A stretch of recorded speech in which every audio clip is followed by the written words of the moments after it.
"Yeah," said another star person. "Let's get him. Let's throw him off the tower." "Yeah, let's get him and throw him off the tower." The crowd surged forward. Two-Flower held up his hands. "I'm sure there's just been a slight mistake," he began, before his legs were kicked from underneath him. "Oh, bugger," said Cohen, dropping his dog-end and grinding it under a sandalled foot. He drew his sword and looked around for the luggage. It hadn't rushed to Two-Flower's aid. It was standing in front of Rincewind, who was clutching the octavo to his chest like a hot water bottle and looking frantic. A Starman lunged at him. The luggage raised its lid threateningly. "I know why it hasn't worked," said a voice from the back of the crowd. It was Bethan. "Oh, yeah," said the nearest citizen, "and why should we listen to you?" A mere fraction of a second later, Cohen's sword was pressed against his neck.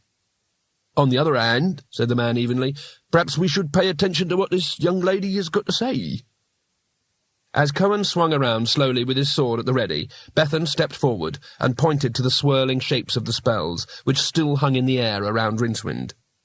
"That one can't be right," she said, indicating a smudge of dirty brown amidst the pulsing, brightly coloured flares.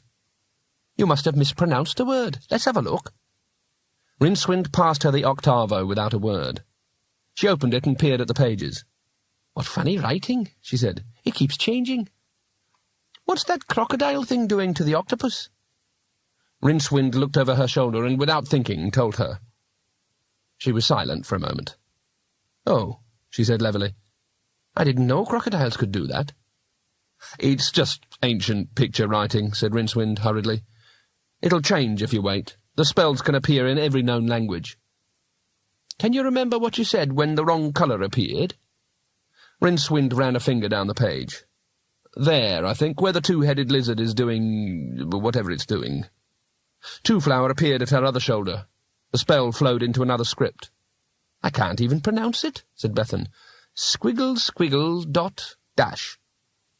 "That's Cuppa-Mugguk, snow runes," said Rincewind.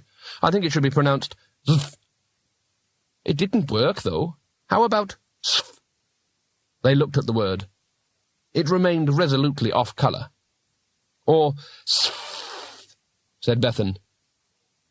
"It might be Tsf," said Rincewind doubtfully.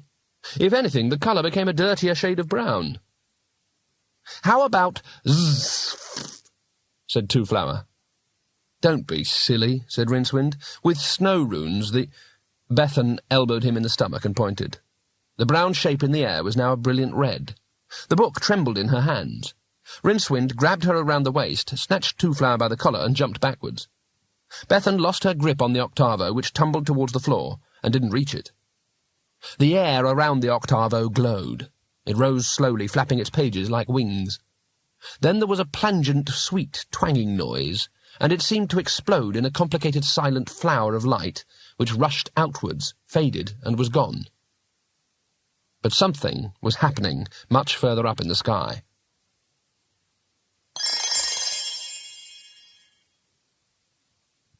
Down in the geological depths of great Artuin's huge brain, new thoughts surged along neural pathways the size of arterial roads. It was impossible for a sky turtle to change its expression, but in some indefinable way its scaly, meteor-pocked face looked quite expectant.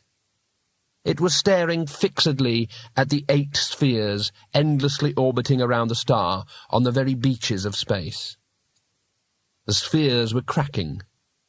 Huge segments of rock broke away and began the long spiral down to the star. The sky filled with glittering shards. From the wreckage of one hollow shell, a very small sky turtle paddled its way into the red light. It was barely bigger than an asteroid, its shell still shiny with molten yolk. There were 4 small world elephant calves on there, too, and on their backs was a disk world, tiny as yet, covered in smoke and volcanoes. Great Artuin waited until all 8 baby turtles had freed themselves from their shells and were treading space and looking bewildered. Then, carefully, so as not to dislodge anything, the old turtle turned and, with considerable relief, set out on the long swim to the blessedly cool, bottomless depths of space.